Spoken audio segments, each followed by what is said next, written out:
The moment Eleanor Jenkins saw the rider cresting the hill toward the Twin Pines ranch, she knew her father's dying words were about to change her life forever. Eleanor had been traveling for 3 days straight through the unforgiving Texas plains of 1878, her body aching from the relentless pace she had maintained since leaving El Dorado.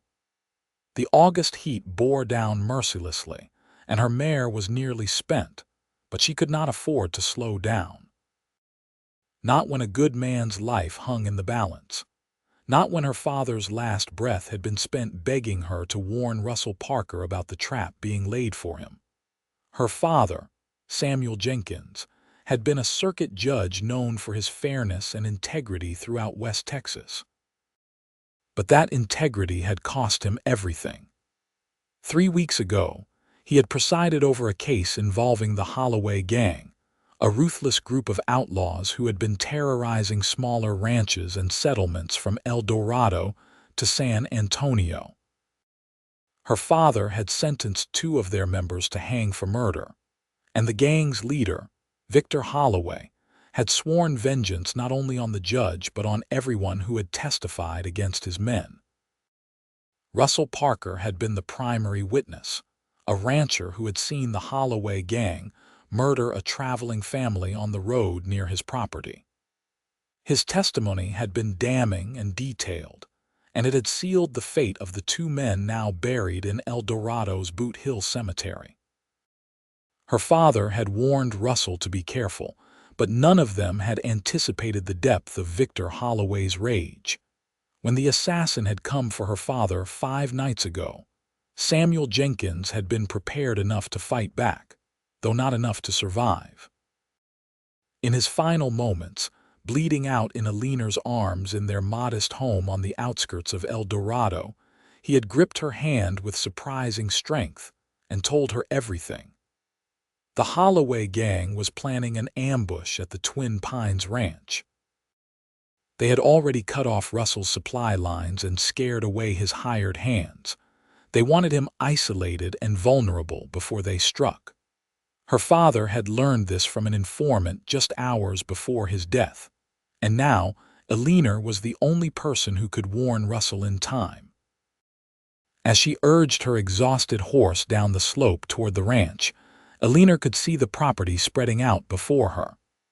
The main house was a sturdy 2-story structure built from rough-hewn timber and stone, surrounded by corrals and outbuildings. Cattle grazed in the distance, and she could see a figure working near the barn, his movements efficient and purposeful despite the oppressive heat. Russell Parker was exactly as her father had described him, tall and broad-shouldered, with the kind of solid presence that came from years of hard work and honest living. As Eleanor approached, he straightened from his work, his hand instinctively moving to the revolver at his hip before he recognized that she was alone and clearly in distress. "Help," Eleanor called out, her voice cracking from exhaustion and dehydration. "Please, I need to speak with Russell Parker." The man was at her side in moments, reaching up to steady her as she swayed in the saddle. "I'm Russell Parker. What's happened?" Up close, she could see the concern etched across his sun-weathered face. He had clear gray eyes that reminded her of storm clouds, and there was an unmistakable kindness in them, despite the wariness that came naturally to anyone living in this hard land. He appeared to be in his late 20s, perhaps 28 or 29, with dark hair that curled slightly at the edges from sweat and heat. "My name is Eleanor Jenkins," she managed to say before her vision began to tunnel. "Judge Samuel Jenkins was my father. He sent me to warn you. The Holloway gang, they are coming for you." Russell caught her as she started to slip from the saddle, her body finally giving out after days of pushing beyond her limits. The last thing she remembered before darkness claimed her was the feeling of strong arms carrying her toward the house and a deep voice calling her name, asking her to hold on. When Eleanor opened her eyes again, the sun had shifted in the sky, and she was lying on a comfortable bed in a cool, dim room. Her boots had been removed, and someone had placed a damp cloth on her forehead.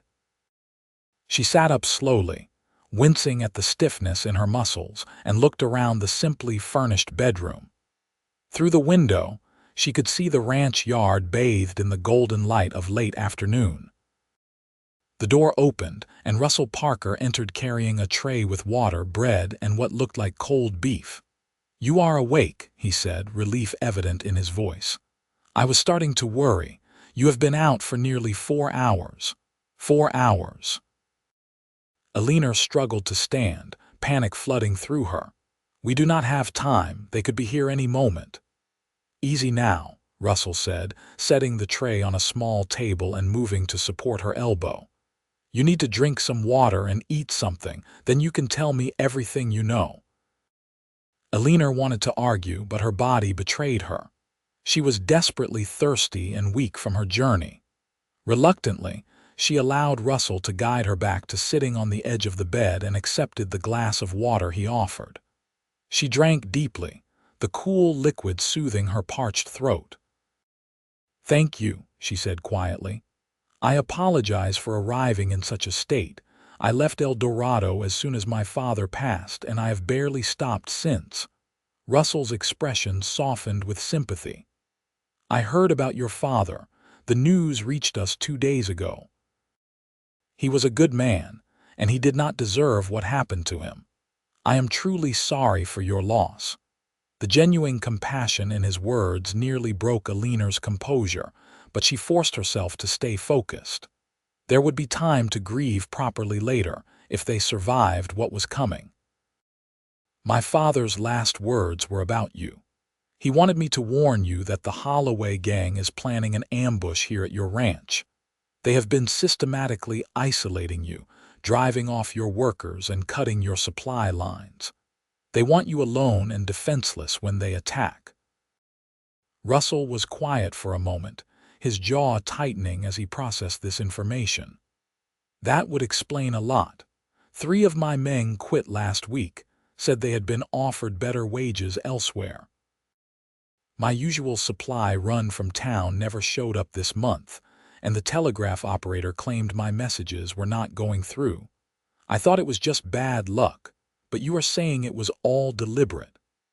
"My father had an informant who told him the gang plans to strike soon. That was 5 days ago. I do not know if I made it in time." "You made it," Russell assured her, "and I am grateful you did. Eat something now, and then we need to make plans. If the Holloway gang is coming, I would rather be prepared than caught off guard." As Eleanor ate, Russell explained his situation. He had built the Twin Pines Ranch from nothing over the past 6 years, carving out a life for himself through back-breaking work and determination. He had no family left, his parents having died in a cholera outbreak when he was 19. The ranch was everything to him, but he was not foolish enough to think it was worth dying for. "I have some weapons," he said, "and I know how to use them. But if the whole gang is coming, we are going to need help. The nearest neighbors are the Morrison family, about 8 miles east. Old Tom Morrison is a former cavalry officer, and he has 3 grown sons.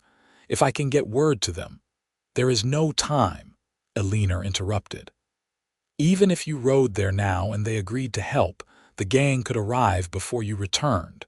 We need to assume we are on our own." Russell studied her for a long moment, and Eleanor found herself unable to look away from those steady gray eyes. Despite the dire circumstances, she felt an unexpected sense of safety in his presence. Perhaps it was because he listened to her without dismissing her concerns, or perhaps it was the calm competence he radiated. Whatever the reason, she was glad she had made it to him in time. "Then we fortify the house," Russell said decisively. "I have enough ammunition and supplies to hold out for several days if necessary. The house is solid, built to withstand attacks. During the Indian troubles a few years back, the previous owner made sure it could serve as a fortress if needed." Eleanor felt a surge of hope. Then we have a chance. We have more than a chance, Russell said firmly. I testified against those men because it was the right thing to do and I would do it again. But I am not going to let Victor Holloway and his gang destroy what I have built here.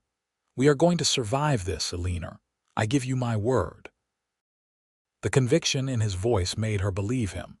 She finished eating and stood, testing her legs. She was still tired, but the food and water had restored some of her strength. What do you need me to do? Russell's expression shifted to one of determination mixed with concern. First, I need you to show me you can handle a gun. If we are going to defend this place together, I need to know you can protect yourself. My father taught me to shoot when I was 15, Eleanor said. He believed every person should know how to defend themselves in this country. Good. Then let's get to work. For the next several hours, they prepared the ranch house for a siege. Russell showed Eleanor where he kept his weapons, an impressive collection that included 2 rifles, 3 revolvers, and a shotgun. They moved water barrels inside, along with dried food stores and medical supplies. They barricaded windows on the ground floor, leaving only small openings for shooting, and checked all the doors to ensure they were solid and secure. As they worked, Eleanor found herself noticing small details about Russell. The way he moved with quiet efficiency, never wasting energy or motion. The calluses on his hands that spoke of years of hard labor. The gentleness with which he handled things despite his obvious strength. She caught him watching her a few times too, his expression thoughtful, and she wondered what he saw when he looked at her. She knew she must look a fright. Her dark brown hair, usually pinned neatly, had come loose during her desperate ride and now hung in tangled waves down her back. Her simple gray traveling dress was dusty and worn, and her face was likely sunburned, despite the bonnet she had worn for most of the journey. At 22, Eleanor had never considered herself a beauty, but she had her mother's delicate features and her father's strong will, and that had always been enough for her. As the sun began to set, painting the Texas sky in brilliant shades of orange and purple, Russell insisted they stop to eat a proper meal. He was surprisingly skilled in the kitchen, preparing a simple but satisfying dinner of beans, cornbread, and bacon.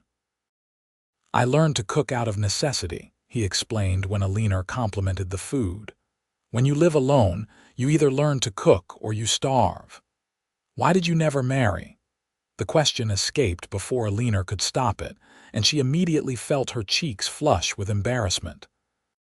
Forgive me, that was too forward. Russell did not seem offended. He leaned back in his chair, considering his answer.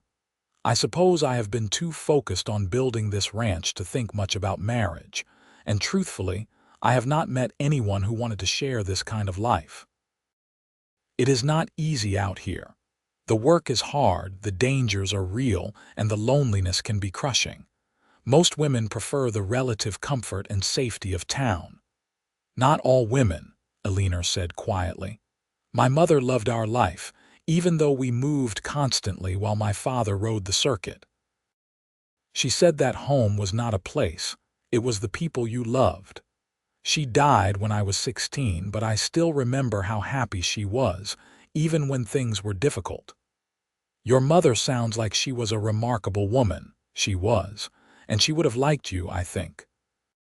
She always said the measure of a man was not what he had, but what he was willing to sacrifice for others. Russell met her eyes across the table. You risked your life to warn me, someone you had never met. That same measure applies to women too, I believe. The moment stretched between them, charged with something Eleanor could not quite name. It was not just gratitude or respect, though both of those were present. It was something deeper, a recognition that passed between two people who saw each other truly, without pretense or artifice. The spell was broken by a sound from outside, the distinctive whinny of a horse that was not Eleanor's mare or Russell's gelding. They both froze, and Russell was on his feet in an instant, extinguishing the lamps and moving to the window. "Get down," he whispered urgently. "They are here." Eleanor's heart hammered in her chest as she crouched below the window level, reaching for the rifle Russell had set aside for her. Through the small opening in the barricade, she could see movement in the gathering darkness. Riders, at least 6 of them, approaching the ranch house in a loose semicircle. A voice called out from the darkness, rough and mocking. "Russell Parker, we know you are in there. Come out and face what is coming to you like a man." Russell remained silent, checking his weapons with practiced ease. Eleanor admired his composure. Her own hands were shaking slightly, though whether from fear or adrenaline she could not say. "We can do this easy or we can do it hard," the voice continued. "You killed 2 of our brothers. Justice demands payment in blood. Come out and we will make it quick. Make us come in there and we will burn that house down around your ears." "What do we do?" Eleanor whispered. "We wait," Russell replied, his voice barely audible. "They want me angry and scared enough to do something stupid. I am not going to give them what they want." The riders moved closer, and Eleanor could now make out more details in the fading light.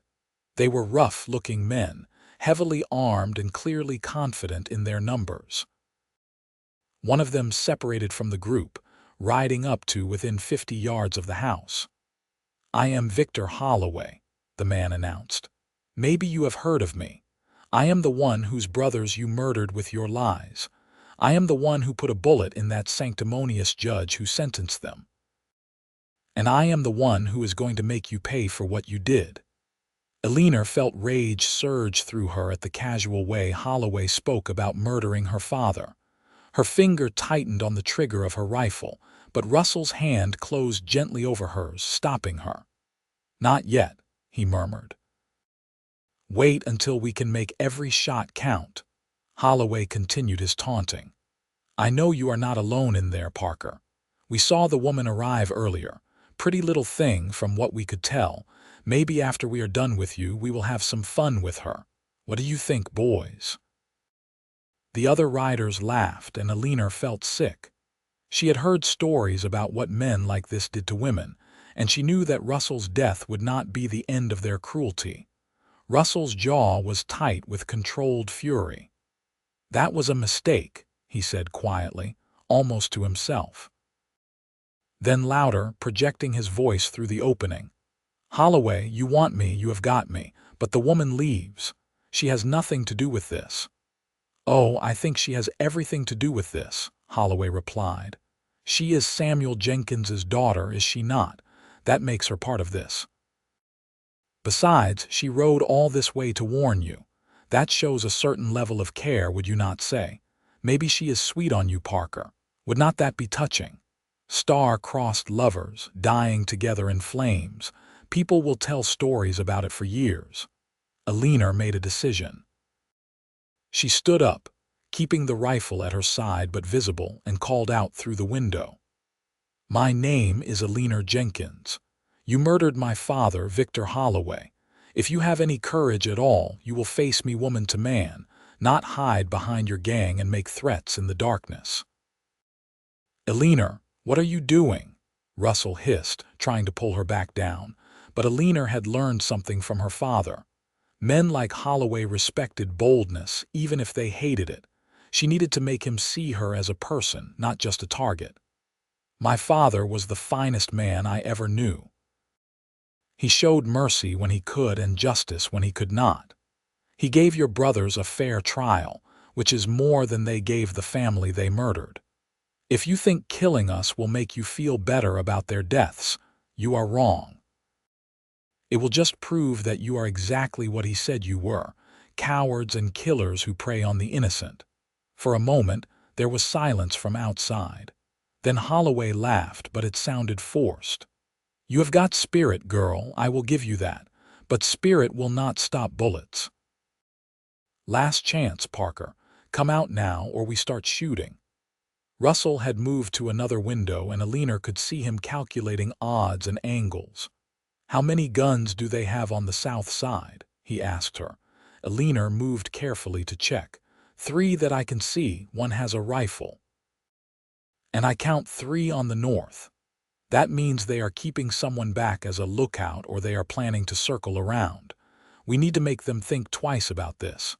When I say so, put a bullet as close to Holloway as you can manage without hitting him.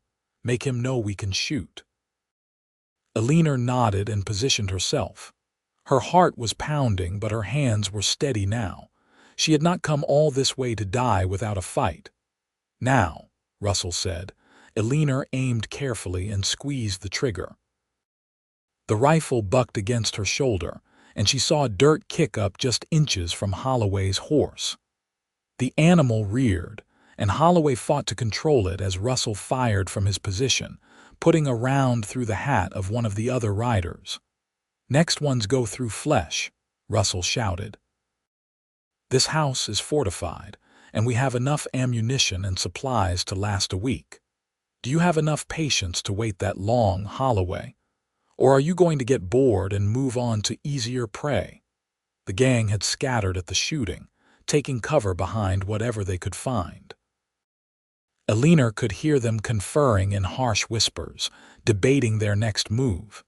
She used the time to reload, her fingers moving automatically through the familiar motions her father had taught her. "They are going to try to burn us out," Russell said. "It is what I would do. We need to stop them before they can get torches close enough." "How?" "By making them pay for every inch they gain. Watch the one on the left near the water trough. He is trying to work his way closer." Eleanor spotted the man, crawling through the dirt with determination. She aimed carefully and fired. The bullet struck the ground directly in front of his face, and he scrambled backward with a yelp of fear. "Good shot," Russell said with approval. "Keep that up." For the next hour they played a deadly game of cat and mouse with the Holloway gang. Every time one of the outlaws tried to approach the house, Eleanor or Russell would send a bullet their way, forcing them back. They were not trying to kill anyone yet, just establish that getting close to the house would be costly. But Eleanor knew they could not keep this up indefinitely. Sooner or later, the gang would coordinate a rush from multiple sides, or they would simply wait until exhaustion made the defenders' aim less accurate. They needed help, or they needed the gang to give up and leave. Given what she knew about Victor Holloway's thirst for revenge, the latter seemed unlikely. As if reading her thoughts, Russell said, "I am going to slip out the back and try to make it to the Morrison place. If I ride hard, I can be there in less than an hour and back with help before dawn." "Absolutely not," Eleanor said immediately. "They will see you leave and either shoot you or come straight in here after me. We stay together." "Eleanor, no," she said firmly. "We are in this together, Russell. Whatever happens, we face it together." He looked at her for a long moment, and even in the darkness, she could see something shift in his expression. "You are one of the most stubborn women I have ever met." "I am my father's daughter." "That you are," he smiled, and despite everything, Eleanor felt her heart skip. "All right. We hold the house together. But if I tell you to run, you run. Understood? Only if you promise the same."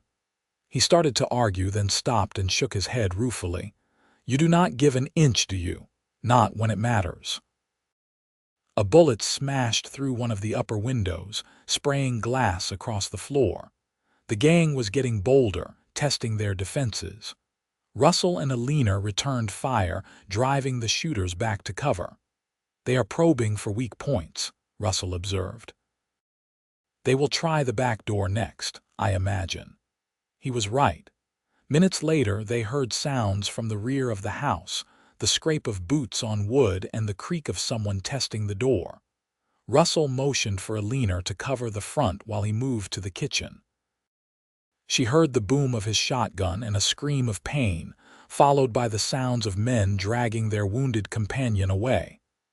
"They got the message," Russell said grimly as he returned, reloading the shotgun. "But that was just a probe. The real attack is still coming."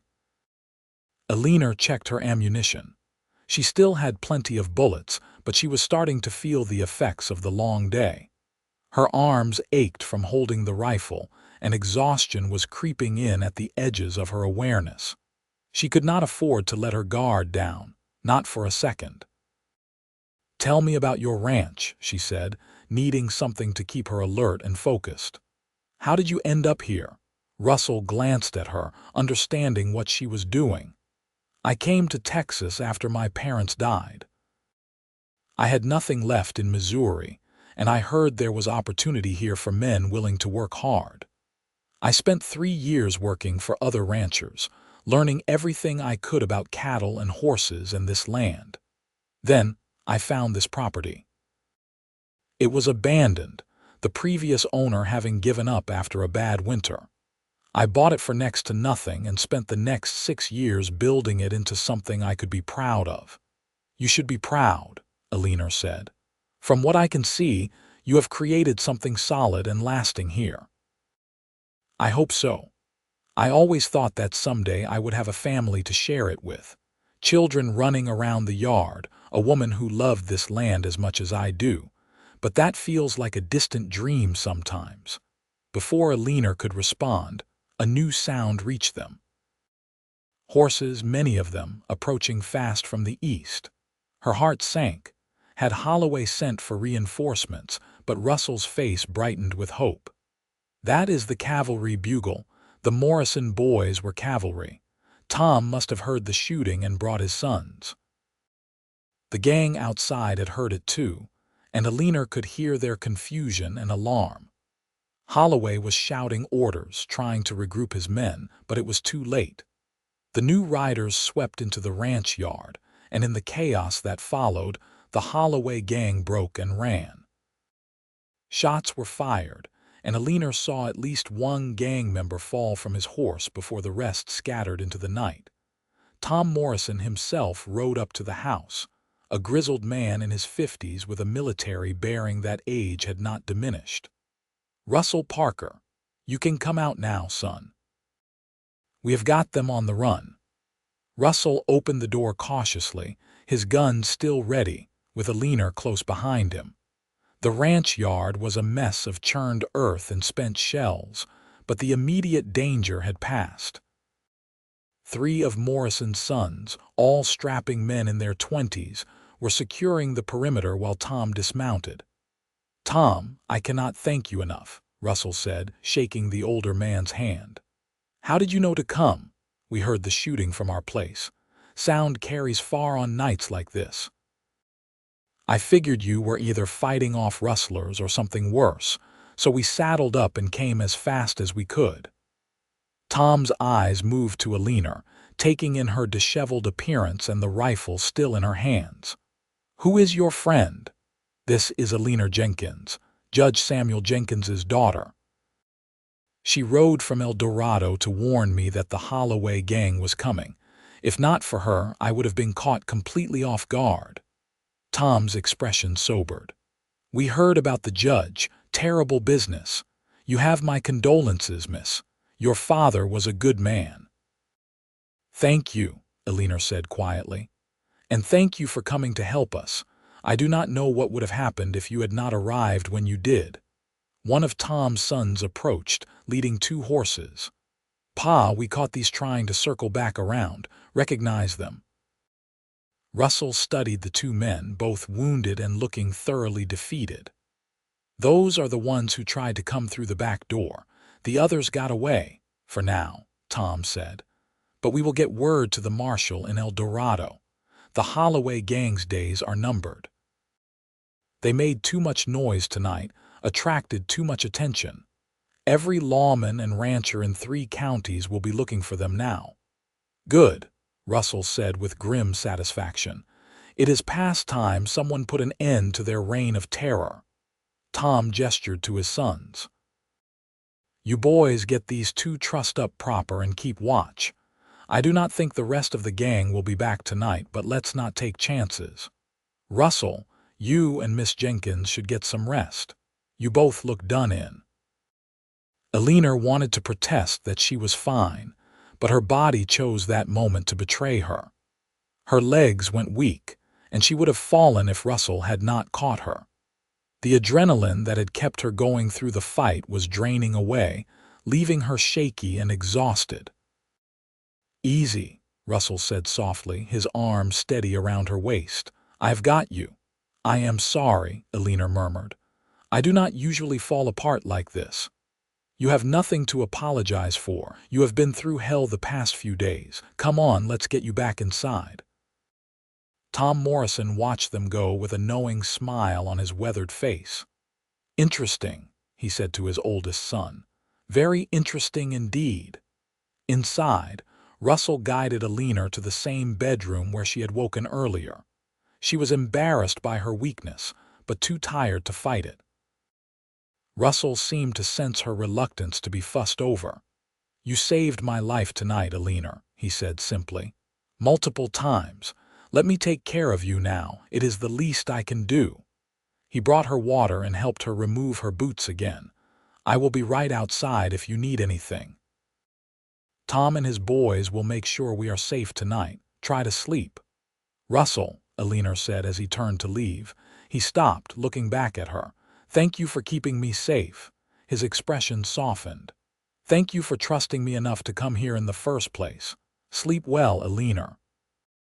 After he left, Eleanor lay back on the bed, her mind racing despite her exhaustion.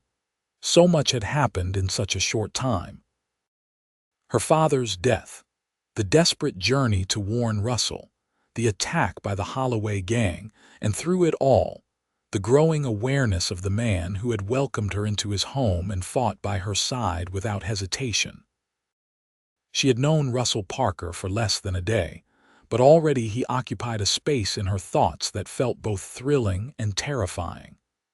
Eleanor had never been one for flights of romantic fancy. Her life with her father had been too practical, too grounded in the harsh realities of frontier justice for such luxuries. But there was something about Russell that called to her, a sense of rightness that she could not explain or ignore. Finally, exhaustion won out over her churning thoughts, and Eleanor drifted into a deep, dreamless sleep. She woke to sunlight streaming through the window and the smell of coffee and bacon. For a moment, she was disoriented, not sure where she was or why her body ached so much. Then memory returned and she sat up quickly, her heart racing.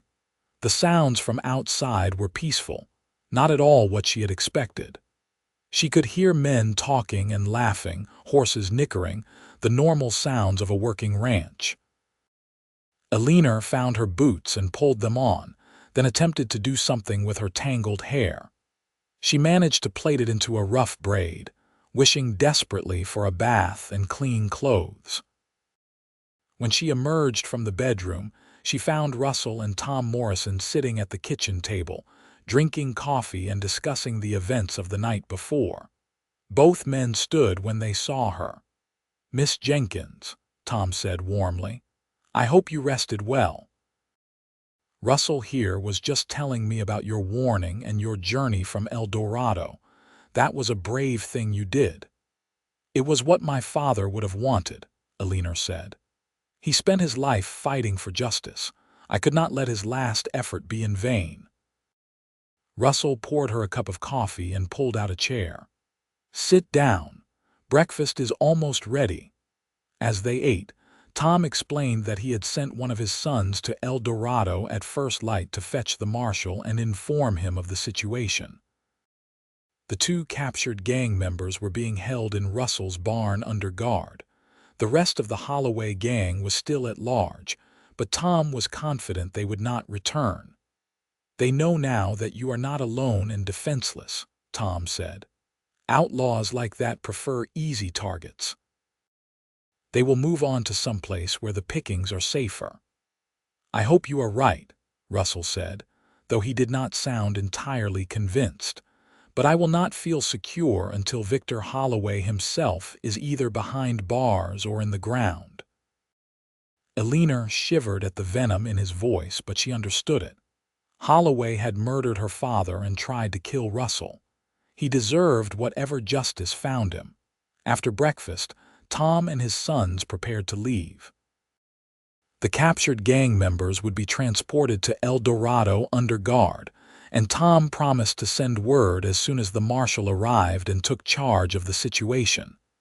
"You take care now, Russell," Tom said as he prepared to mount his horse. "And you too, Miss Jenkins. If you need anything at all, you just send word to our place. We are neighbors, and neighbors look out for each other." After the Morrisons left, an awkward silence fell between Russell and Eleanor. The immediate danger had passed, which meant they now had to confront the question of what came next. Eleanor had no home to return to. Her father was dead, and they had been renting the house in El Dorado. Without his income, she had no means of support and nowhere to go. Russell seemed to be thinking along the same lines. "Eleanor, I want you to know that you are welcome to stay here as long as you need. I know your situation must be difficult, and I would not feel right sending you back to El Dorado with nothing and no one waiting for you there." Pride warred with practicality in Eleanor's heart. She did not want to be a burden, but she also could not deny that she had nowhere else to go. "I do not want to impose on your hospitality any longer than necessary. Perhaps I could work for my room and board. I can cook and clean, and I am not afraid of hard work." Russell looked troubled. "I would not feel right making you work as a servant. You are a judge's daughter, Eleanor, and you saved my life. You deserve better than that." "What I deserve and what I can afford are two different things," Eleanor said bluntly. "I have a little money saved, but not enough to last more than a few weeks. I need employment, and frankly, my options are limited. An unmarried woman alone has few respectable opportunities, especially in a town like El Dorado. I could try to find work as a teacher or a seamstress, but those positions are scarce.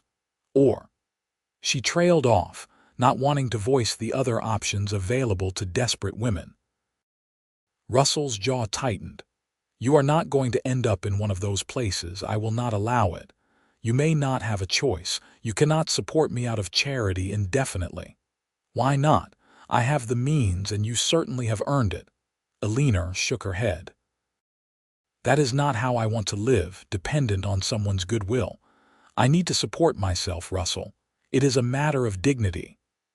They stared at each other across the kitchen table, both stubborn and neither willing to back down. Finally, Russell sighed. What if there was another option? "What do you mean?" He stood and walked to the window, looking out at his ranch. When he spoke, his voice was careful, measured.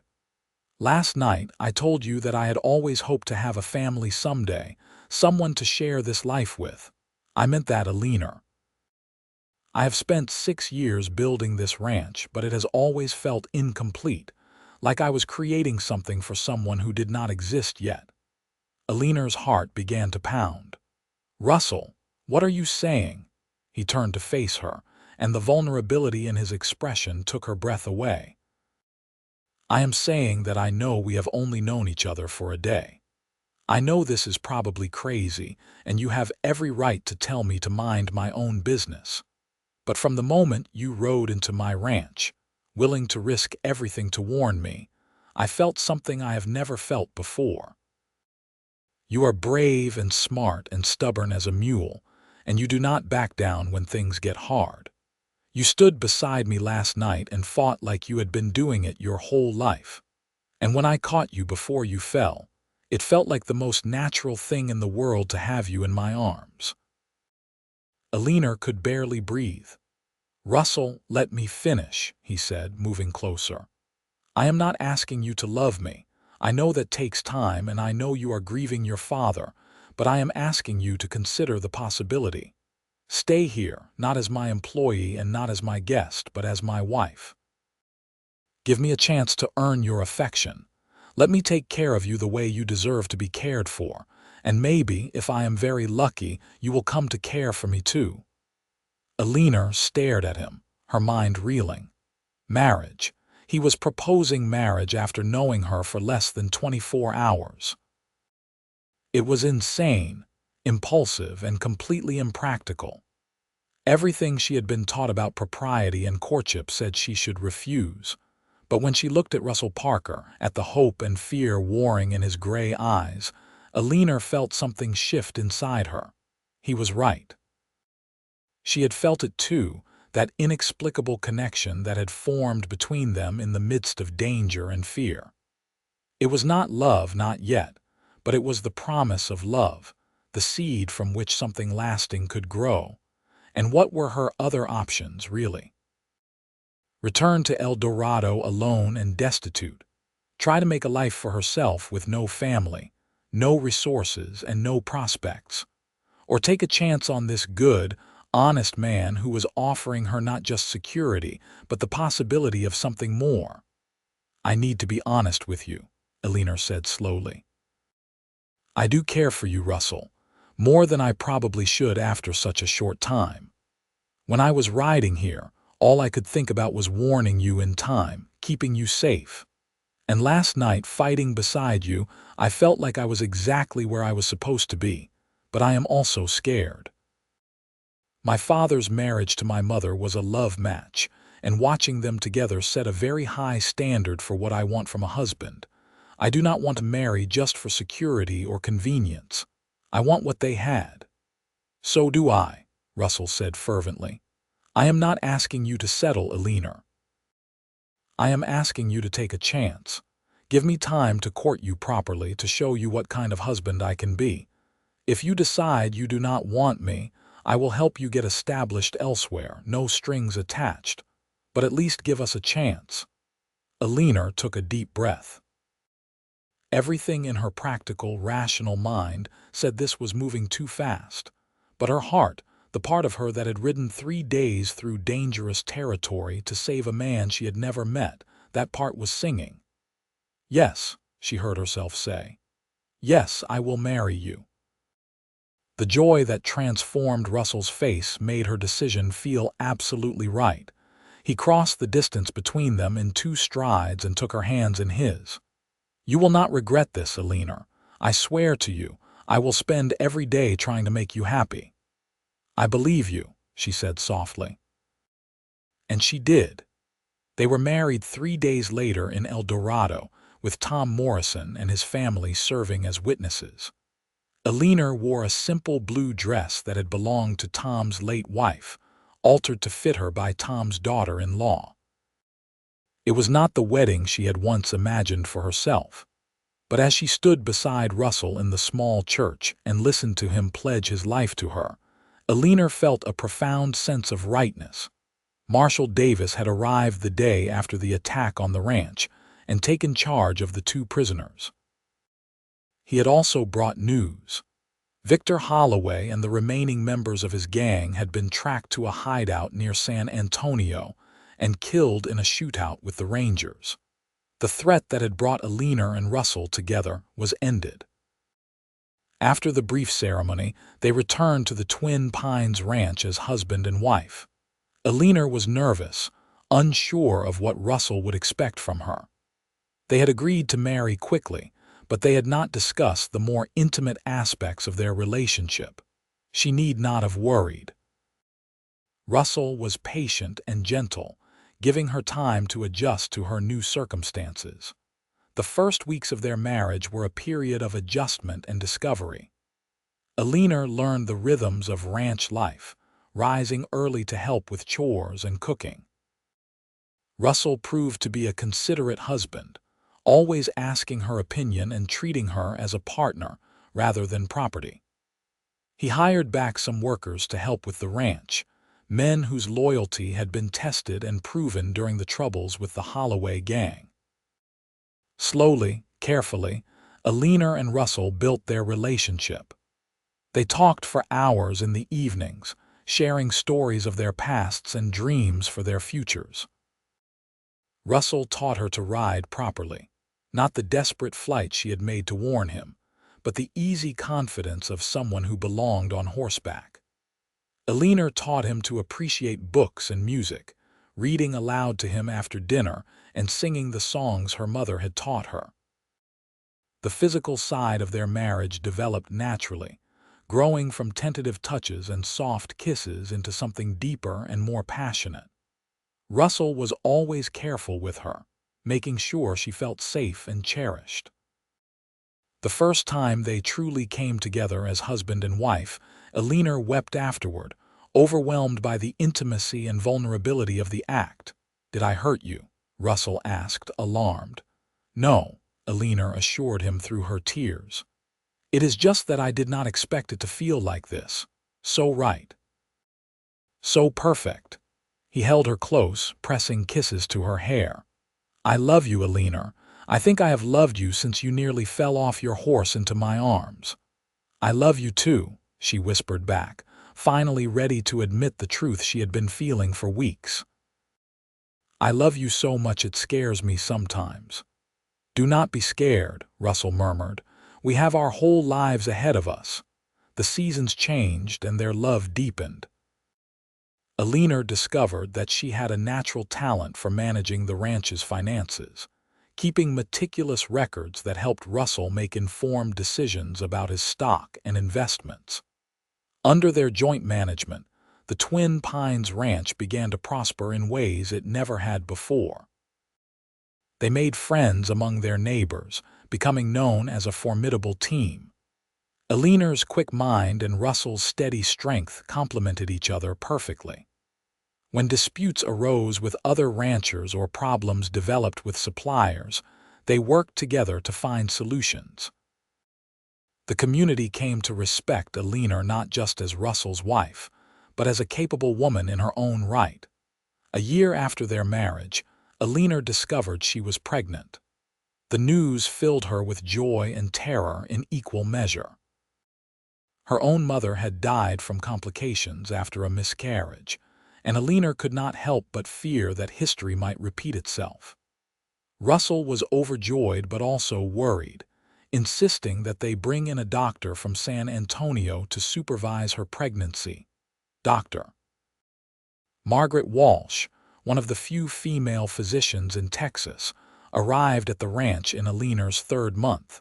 She was a no-nonsense woman in her 40s who immediately put Eleanor at ease. "Your mother's death was a tragedy, Doctor," Walsh said after examining Eleanor, "but it does not mean you will suffer the same fate. You are young and healthy, and as long as we are careful and watch for warning signs, I see no reason why you cannot have a successful delivery. I will stay here for the last month of your pregnancy to make sure everything goes smoothly." Russell spared no expense in making sure Eleanor had everything she needed. He converted one of the upstairs bedrooms into a nursery, building a cradle with his own hands and painting the walls a soft yellow. Eleanor sewed tiny clothes and blankets, her hands flying over the fabric as she prepared for their child's arrival. On a crisp October morning in 1879, after 12 hours of labor, Eleanor gave birth to a healthy baby boy. They named him Samuel Russell Parker after her father and his. When Russell held his son for the first time, tears streamed down his face. "He is perfect," Russell said in wonder. "Eleanor, you have given me everything I never knew I needed."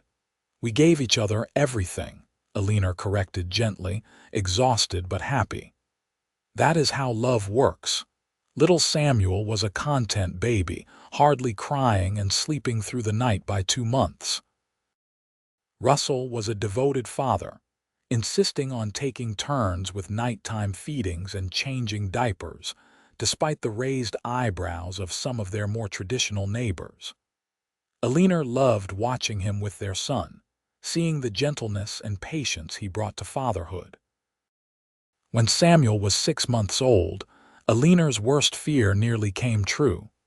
A fever swept through the region, killing several children in nearby ranches. Samuel fell ill, his tiny body burning with heat and his cries weak and pitiful. Eleanor and Russell took turns holding him, bathing him in cool water and praying desperately for his recovery. Dr. Walsh came as soon as she received their message and worked tirelessly to bring down the fever. For 3 agonizing days, Samuel's life hung in the balance. Eleanor barely slept, refusing to leave her son's side. Russell stayed with her, his strong arms supporting her when she swayed with exhaustion. On the 4th day, Samuel's fever broke. He opened his eyes and smiled at his mother, and Eleanor collapsed with relief. Russell caught her, as he always did, and held her while she cried tears of gratitude. "Our boy is strong," Russell said. "He gets that from his mother." As Samuel grew, he proved to be a curious, adventurous child with his mother's quick mind and his father's steady temperament. By the time he was 2, Eleanor was pregnant again. This time, the pregnancy was easier, her body knowing what to expect. In the spring of 1882, they welcomed a daughter they named Rose Elizabeth Parker. Rose had her mother's dark hair and her father's gray eyes, and she was stubborn from the moment she entered the world. The Twin Pines Ranch continued to grow and prosper. Russell expanded their cattle operation and began breeding horses, a venture that proved highly profitable. Eleanor started a small school on the ranch, teaching not only their own children but also the children of their workers and neighboring families. She discovered that she loved teaching, sharing her father's passion for education and justice with a new generation. When Samuel was 5 and Rose was 3, Eleanor's past came back in an unexpected way. A young woman arrived at the ranch, travel-worn and frightened, asking for Eleanor by name. She introduced herself as Margaret Holloway, Victor Holloway's younger sister. Russell's hand went immediately to his gun, but Eleanor stopped him with a touch on his arm. "Let her speak," Eleanor said quietly. Margaret was barely 18, thin and pale with dark circles under her eyes. "I know what my brother did," she said, her voice trembling. "I know he killed your father and tried to kill your husband. I am not here to defend him or make excuses. He was a bad man who did terrible things. But I am not him, Mrs. Parker. I ran away from the rest of my family because I could not stand what they were becoming. I have been trying to make an honest living, but everywhere I go, people recognize the Holloway name and drive me away. I heard that you were a fair woman like your father. I came to ask if you might give me a chance. I will do any work you have. I just need a place where I can start over." Eleanor looked at Margaret and saw herself at 18, alone and desperate. She looked at Russell, who was watching her carefully, trusting her judgment. Then she made a decision that would have made her father proud. "You can stay," Eleanor said. "We always need help around the ranch. But I need you to understand something, Margaret. If you betray our trust, if you do anything to threaten my family, there will be consequences. Can you live with that?" "Yes, madam," Margaret said, tears streaming down her face. "Thank you.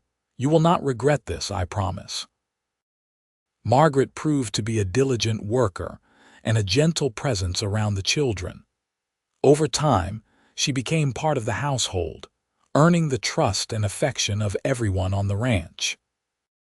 She eventually married one of Russell's ranch hands, a quiet man named James Porter, and they built a small house on the edge of the property. Eleanor stood as a witness at their wedding, proud that she had been able to break the cycle of violence and revenge that had claimed so many lives. The years passed in a blur of joy and hard work. Samuel and Rose were joined by 2 more children, twin boys named Jacob and Joseph, born in 1885. The ranch thrived, becoming one of the most successful operations in the region.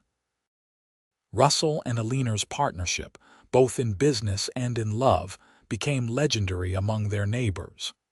They were known for their fairness, their generosity, and their unwavering commitment to each other. On their 10th wedding anniversary, Russell took Eleanor up to a hill overlooking their property.